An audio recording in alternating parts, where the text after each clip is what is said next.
In the last video, we finished spraying out the trunk of the Evo. Everything looks super solid, but now to move on to the full interior and getting this area looking like this area back here.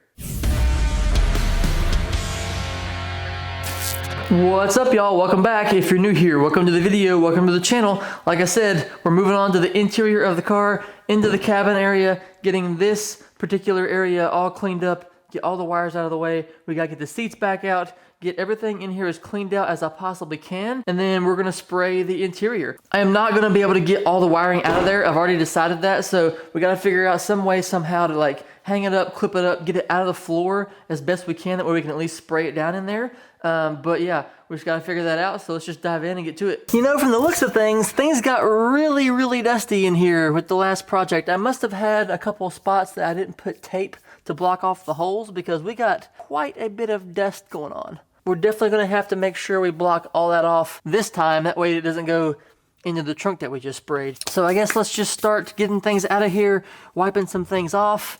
Seats don't look all that bad, so I guess that's not, well, they do have a bit of a bit of a haze. Well, we'll just clean them again. And wipey out of there. Look at that. There's so much overspray. I mean, we're gonna be scuffing back here anyway, so it's gonna get re-dusty, but come on, bro. Okay, you guys, we are killing it with some progress. We got all this wiring in here out of there, all the wiring over there. Might not be able to see it with the angle, but all the wiring over there is now up to the front. We just undone the cables for the gas cap and trunk release. Getting those through the frame here. Gonna stick these all the way back into the trunk to get them out of the way. And back there, those go.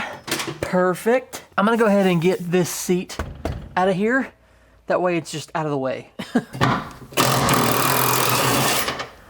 One. A two. Mr. Owl. I'm gonna be honest with you, I don't think I have the, well, maybe. Doors open all the way right there. I was gonna say, I don't think I have the space to get this thing out of here. Fold you up like this, and then out we come, hopefully. Yeah, baby. That is extremely helpful. Now we can work on the rest of this shot. This needs to go away. A remote wire all the way out. Oh boy, there's a cluster of wires right here.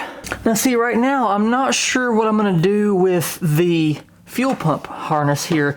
I guess I could unplug it from the actual fuel pump hanger, but I was trying to really avoid that, but it's just a couple wires, so I guess we could do that and get that whole piece out of here, and then working with all this shit up into here. That's gonna be, I've just been kind of like pushing wires back to the front, so we got a bit of a rat's nest up there, but we'll figure that out in a second. Oh, you're still here. What time is that? 4 minutes. You know, statistically they say if you're still here at this point in the video, you like what you're seeing. And so if that is true and you do like what you're seeing and you're not already subscribed and you think you want to hang around on the channel here, go ahead and do me a big favor and hit that subscribe button down there. I'd appreciate that a ton. It helps the channel out a bunch, and yeah, appreciate it. And away! Okie dokie. Now, seats are out. We got a lot more room for activities in here. So many activities! It's making my head spin how many activities we can do. Next up, I guess the goal is gonna be to get the seat belts out of here. I think I'm just gonna cut this black tape that they've used to wrap around these gray plastic pieces that like hold the harness down, because trying to pull those out of there, I may give it a little bit of a whirl, but I don't want to break these clips because they, you know, work with the trim panels, all that kind of stuff, so I don't want to mess those up. But I do need the harness out of the way, so we'll have to work on that, figure that out. And off.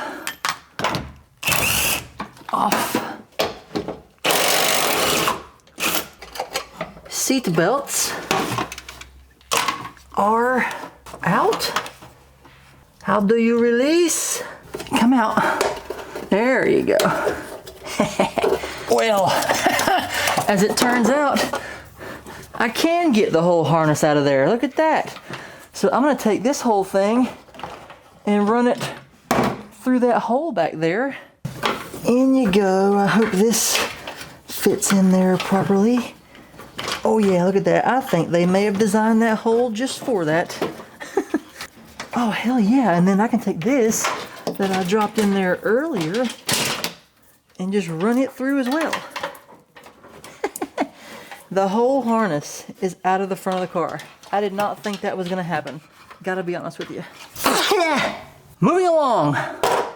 Now, to be fair, ooh, you are zoomed in. Whee! We've got all the excess wire and stuff that I didn't want to take all the way out because that goes up under the hood to the fusible link box. All that kind of stuff kind of tucked up and zip tied up under there because we're only going to take the paint to about like right here behind the pedals. So I still got to get those up and like out of the way a little bit more, but that's about as far as we're going because the dash and everything is staying in. So for now, we're just going to that line right about there. Turns out the trick to getting these little gray clips out here that hold the harness down is just push in, and there's a little, the way they clip in, when you push it in, it pushes in the actual piece that like expands inside the frame rail there, and then you can just pop it right out. Simple enough. It does kind of like, you know, mess it up a little bit, but it doesn't break them. But yeah, I was able to get all those out of there again without breaking any. That's exciting. This one's a little bit different because the windshield washer fluid line runs right along this thing too, so I may have to like cut the tape on that to get it out of there and just tie this thing up somewhere, although it looks like there might be a junction right here. You see that little barb right there?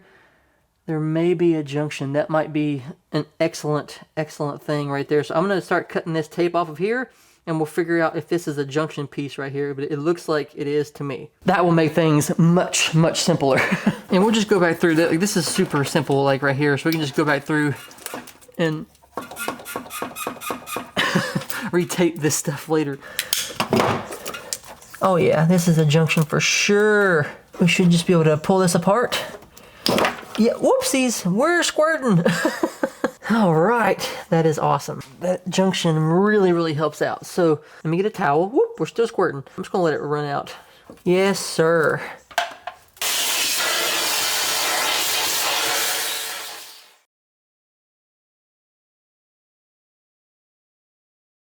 All right, we are back out here today, and check out all of the progress we've got.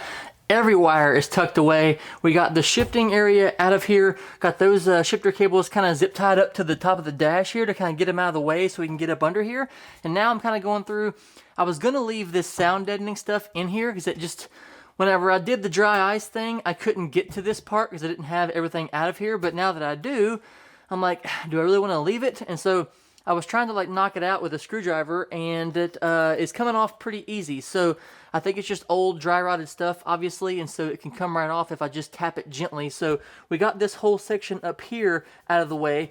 That came off pretty easy, so now we're working on this part right here, and this will be the last piece, and then we can begin scuffing. So yeah, I just put my head down and just made a ton of progress to get everything out of here. E-brake stuff's gone, all that kind of stuff. And so all we gotta do is run over this stuff in here with some quick scuffing to give the primer something to bite to, and yeah, moving right along. I have a pretty dull screwdriver here, and so I'm just kind of sticking it up under it as flat as possible and just giving it a tap, and it's coming right off. But if you were doing this on the whole car, I personally would do it with the dry ice. It's so much easier. It just comes right off. You drop the dry ice on there, you let it sit for a little bit, and it just pops off. No sticky stuff left behind, nothing like that. But this is a, not really in a pinch, but I don't really have the time to run however far away that shop was to get dry ice and everything. And I also don't want to spend the money on the dry ice. So just trying to avoid sharp angles and things like that to where it would poke a hole. That's my biggest that's my biggest concern right now.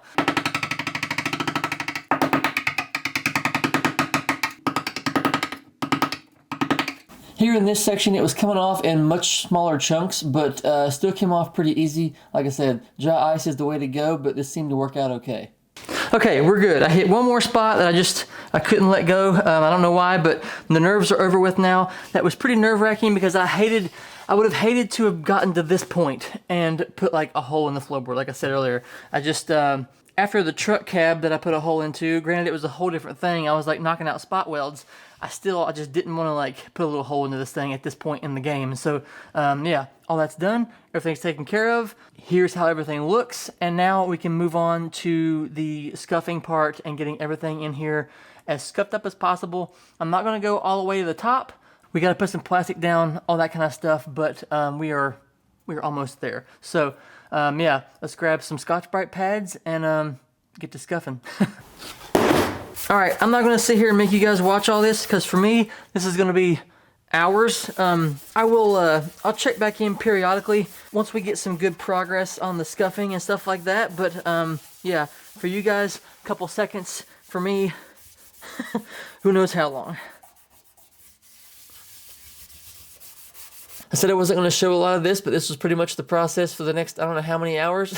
I was switching between the 320 grit sandpaper and the red Scotch-Brite pad.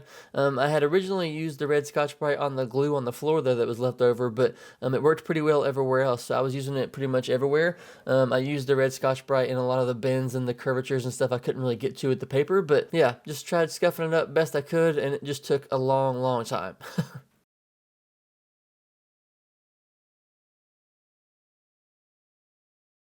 It is another day and we are finally complete. I didn't show you guys any more of that because it really is just me scuffing for hours and hours and hours. My fingers are done. Right before I finished there, I caught my fingernail on like one of these little holes on the frame here, and it bent it like halfway back, and I gotta be honest with you, I would rather take a Nerf football to the nuts than have that happen again. So let's take a look. Everything in here has been scuffed up and sanded up to where I want it to go. I got plastic already on the back deck back there, but I'm gonna run it like up and like over the headliner and then down to over here, and then we'll cover the dash and all that stuff. But yeah, everything in here is all prepped out, ready to go. Well, it's not ready to go. I gotta still clean it with wax and grease remover, but as far as the sanding and all that stuff, I do believe we are done. I still gotta figure out what I'm gonna do with this harness over here. How I wired it up, it's pretty much stuck that way. I don't know why I did it that way. I may order a 2-prong connector and we'll cut it, and then we will put that connector on there, and hopefully that will allow us to disconnect the harness fairly easily if we have to, like right now. So I'll probably order that, get that on the way. Other than that, we're all good to go. Actually, I just noticed I still got to scuff up to about right there on the B pillar. But yeah, like I said before, I'm not going all the way to the top. But yeah, oh my gosh, this has been there's so many little crevices and things of that nature in here that it's just, it's a lot of tedious work. I didn't think it would take that long because it didn't need to be scuffed up as bad as the trunk did. But yeah, that was a lot. But with all that being said, I'm gonna go ahead and end this off here. I'm gonna go through and I'm gonna clean all this stuff out with wax and grease remover, lay the plastic down, all that kind of stuff. That way in the next video, we can go ahead and start spraying. I'm gonna cross my fingers because I ordered some more of this automotive touch-up paint in the T70, the electric blue, and this stuff usually takes about 2 weeks. For some reason, I thought 3 cans would be enough to do the whole interior. Don't know why, don't ask, but had to order some more of that. It's already been a week. But they did email and say that they lost power for like 4 days. So I don't know where we are in the process of that, but I'm hoping they'll be here next week because it's going to be in the mid-70s. Perfect time to spray and all that kind of stuff. But yeah, if it doesn't show up, I'm not going to spray it, because if we lay the primer down and it goes for more than 2 days, you got to scuff it again, and I'm not doing that again. So we'll wait till the paint shows up. If it doesn't show up next week, then we'll sound dead in the trunk, get that knocked out or whatever. We'll find something to do because there's a lot to do on this thing. So yeah, that was a lot. Thanks for watching. I do appreciate it very much as always. Drop a comment down below. Let me know what you guys think, and I will catch you in the next one. Bye.